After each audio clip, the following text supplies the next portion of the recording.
EPS 95 पेंशनरों ने सरकार को 1 माह का अल्टीमेटम दिया। ईपीएस 95 राष्ट्रीय संघर्ष समिति की 1 व 2 दिसंबर को बेंगलोर में हुई सीडब्ल्यूसी की मीटिंग में पेंशनरों ने भारी आक्रोश व्यक्त कर सरकार से तुरंत कार्रवाई करने की मांग की है। 2 दिनों के सीडब्ल्यूसी मीटिंग में क्या क्या कार्रवाई हुई और क्या निर्णय लिए गए, इसको जानने के लिए देखिए अंत तक ये वीडियो और लाइक और सब्सक्राइब कर हौसला बढ़ाएं। सबसे पहले आपको ये बता दें कि देश में लाखों पेंशनरों की एकमात्र संस्था एनएसीई है, जो देश भर में 365 दिन 24/7 पेंशनरों को न्याय दिलाने के लिए लड़ रही है। एक और उसके सदस्य सुप्रीम कोर्ट में दायर रिटों में याचिकाकर्ता बनकर कानूनी लड़ाई लड़ रहे हैं, वहीं दूसरी ओर लाखों पेंशनर जिनकी ओर सुप्रीम कोर्ट भी ध्यान नहीं दे रहा है, उनको न्यूनतम पेंशन दिलाने के लिए सरकार पर दबाव बना रहे हैं। ऐसे जुझारू लोगों के 1 व 2 दिसंबर को बेंगलोर के वीर शैव लिंगायत महासभा के हाल में सीडब्ल्यूसी मीटिंग हुई। इस हाल को महासभा द्वारा निःशुल्क उपलब्ध कराया गया। सीडब्ल्यूसी मीटिंग के पहले दिन डॉक्टर मलाया शांतमुखी शिवाचार्य स्वामी जी द्वारा दीप प्रज्वलित कर कार्यक्रम का शुभारंभ किया गया तथा पेंशनरों को अतिशीघ्र न्याय मिले, यह मंगल कामना करते हुए आशीर्वाद दिया गया। कार्यक्रम में वीर शैव महासभा के general secretary S Renuka Prasanna ji भी उपस्थित रहे। मीटिंग के प्रारंभ में कार्यक्रम के आयोजक व साउथ इंडिया के चीफ कोऑर्डिनेटर रमाकांत नरगुण जी ने स्वागत भाषण दिया तथा देश भर से आए एनएसी के लीडर्स का अंगवस्त्र पहनाकर स्वागत किया गया। कर्नाटक स्टेट के प्रेसिडेंट जीएसएम स्वामी ने प्रास्ताविक भाषण दिया।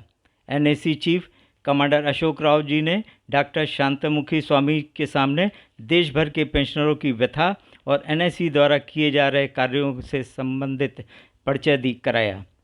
सीडब्ल्यूसी मीटिंग में जानकारी दी गई कि मार्क मोनी संस्था मुंबई द्वारा एनएसी के कार्यों की समीक्षा करने के उपरांत वरिष्ठ जनों के हितों में निरंतर काम करने के कारण एनएसी के अध्यक्ष होने के नाते कमांडर अशोक राउत को 30 नवंबर को मुंबई में अटल शास्त्र Markovnikov person of the year के अवार्ड से सम्मानित किया गया। कमांडर साहब ने इसे एनएसी के सदस्यों और पदाधिकारियों की समर्पण भावना का सम्मान बताते हुए एनएसी के सभी पदाधिकारियों को इसे समर्पित किया। यह संस्था सामाजिक क्षेत्र के में कार्य करने वाले देश की संस्थाओं के प्रमुखों को सम्मानित करती है। सीडब्ल्यूसी मीटिंग में देश भर से आए पेंशनरों के लीडर्स ने ईपीएस 95 पेंशनरों की अल्प पेंशन व मेडिकल सुविधाओं के अभाव में बढ़ रही मृत्यु दर पर रोष व्यक्त किया। सभी लीडर्स का कहना था कि पेंशनरों को असहाय छोड़ दिया गया है, ना ही न्यायालय न्याय दे रहा है और सरकार तो गूंगी बहरी हो गई है, जिस कारण पेंशनरों में आक्रोश बढ़ता जा रहा है। वक्ताओं ने भावी आंदोलन की रूपरेखा तय करने के लिए अपने अपने सुझाव दिए।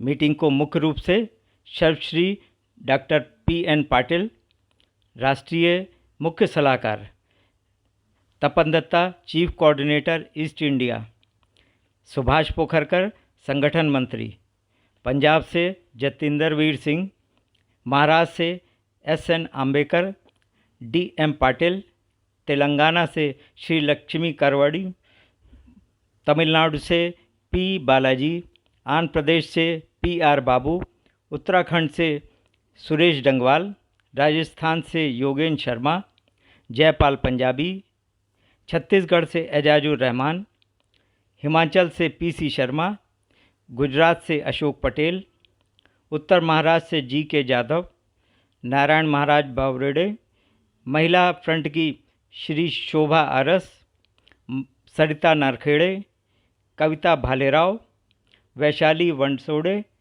आशा शेलके, उत्तर प्रदेश से सुभाष चौबे, रघुनंदन सिंह, बिहार से देवेश कुमार चौबे, पश्चिम बंगाल से पंकज दास गुप्ता, तपन दास, आमिया कुमार दास, आसाम से बीरेन कलीटा ने संबोधित किया। इसके अतिरिक्त कई वरिष्ठ नेता मीटिंग में उपस्थित रहे।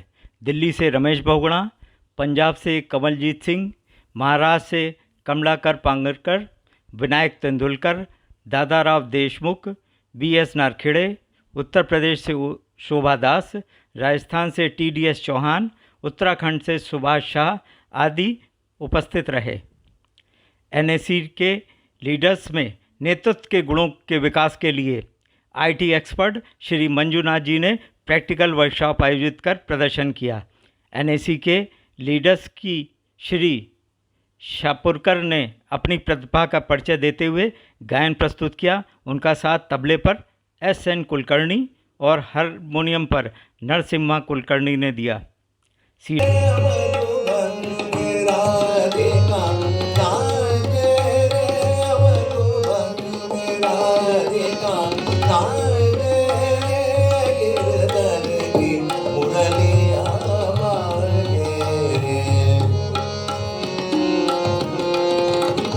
CWC मीटिंग के अगले दिन प्रातः एनएसी के लीडर नंजू देव गौड़ा ने सभी सदस्यों के लिए बस की व्यवस्था कर सभी को बेंगलोर का भ्रमण कराया। बेंगलोर दर्शन के बाद CWC मीटिंग शुरू हुई, जिसमें मंजूनाथ जी द्वारा पुनः वर्कशॉप का आयोजन कर आंदोलन को सफल बनाने के गुणों का प्रस्तुत की गई। CWC मीटिंग में आंदोलन को सफल बनाने हेतु संगठन को मजबूत बनाने पर जोर दिया गया तथा सर्वसम्मति से निर्णय लिया गया। CWC शिरडी मीटिंग के बिंदुओं की पुष्टि की गई। नेशनल काउंसिल और स्टेट काउंसिल का गठन करा जाए, जिसमें हर संगठन के एक एक सदस्य को रखना तथा बड़े बड़े संगठनों की यूनियनों को निःशुल्क जोड़ना, जिसकी मीटिंग साल में 2 बार होनी चाहिए। जिला व तहसील स्तर की मीटिंग माह में 1 बार जरूर हो। एसोसिएट मेंबर्स को निःशुल्क जोड़ा जाए। केवल एक्टिव मेंबर्स के लिए 120 रुपये एनुअल फीस रखी गई है।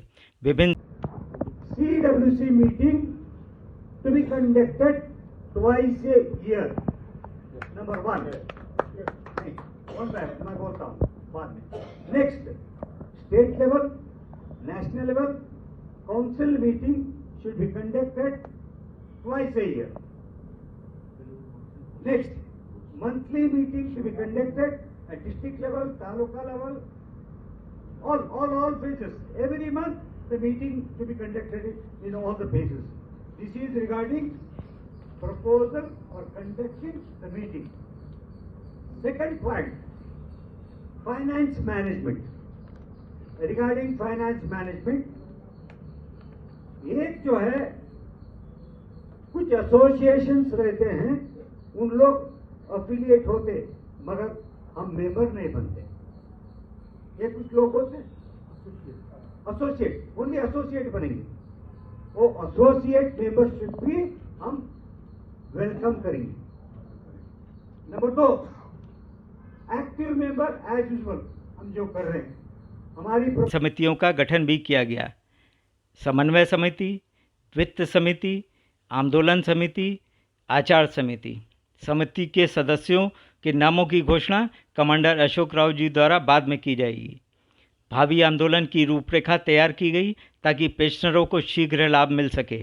सरकार को 1 माह का अल्टीमेटम देकर आंदोलन के लिए देश भर में संगठित करना, ताकि पूरे भारत में एक ही दिन रास्ता रोको अभियान या अन्य कोई बड़ा आंदोलन हो। इसके लिए शीघ्र ही नोटिस तैयार कर सरकार को भेजी जाएगी।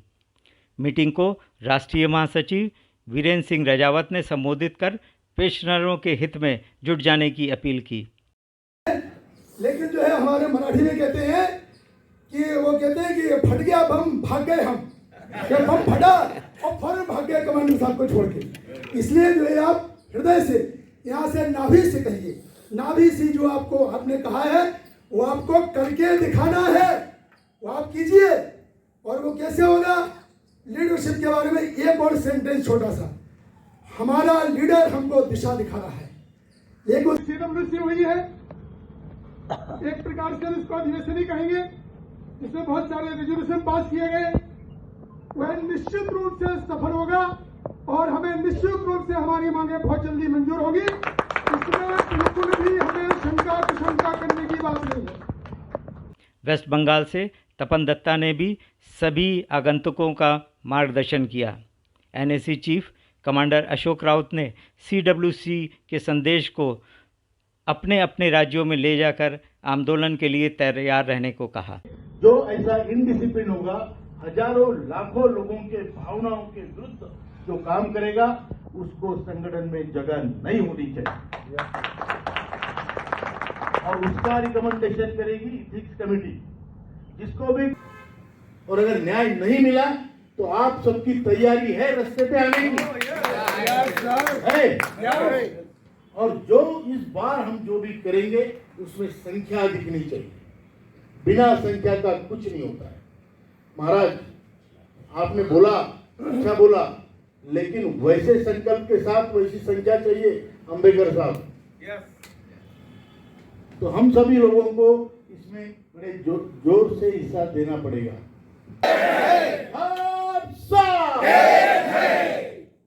मीटिंग के अंत में आयोजन समिति के श्री रमाकांत नरगुण, GSM स्वामी, VK गड़द, मदन मोहन, SN कुलकर्णी सहित कर्नाटक की पूरी टीम का तथा आगंतुकों का आभार व्यक्त किया गया।